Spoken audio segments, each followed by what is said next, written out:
നമസ്കാരം, ഗൾഫ് ന്യൂസിലേക്ക് സ്വാഗതം. ഇസ്രയേലുമായുള്ള വ്യാപാര ഇടപെടലുകൾ നിർത്തിവച്ചതായി തുർക്കി അറിയിച്ചു. ഗാസയിൽ സ്ഥിരം വെടിനിർത്തൽ യാഥാർത്ഥ്യമാക്കി ഇടതടവില്ലാതെ സഹായ വിതരണം ഉറപ്പാക്കിയാലേ കയറ്റുമതിയും ഇറക്കുമതിയും പുനഃസ്ഥാപിക്കൂ എന്ന് തുർക്കി വാണിജ്യ മന്ത്രി ഒമർ ബൊലാത്ത് പറഞ്ഞു. അന്താരാഷ്ട്ര വ്യാപാര ഉടനടപടികൾ ലംഘിക്കുന്ന തുർക്കി പ്രസിഡന്റ് എർദോഗൻ ഏകാധിപതിയെ പോലെയാണ് പെരുമാറുന്നതെന്ന് ഇസ്രായേൽ വിദേശകാര്യമന്ത്രി ഇസ്രായേൽ കാറ്റ്സ് ആരോപിച്ചു.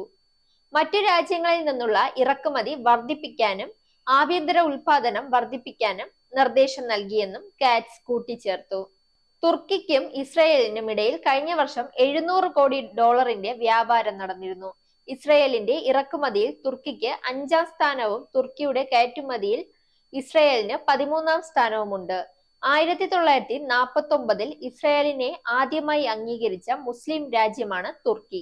എന്നാൽ അടുത്ത പതിറ്റാണ്ടുകളിൽ ഇരു രാജ്യങ്ങളും തമ്മിലുള്ള ബന്ധം പലപ്പോഴും മോശമായിട്ടുണ്ട്.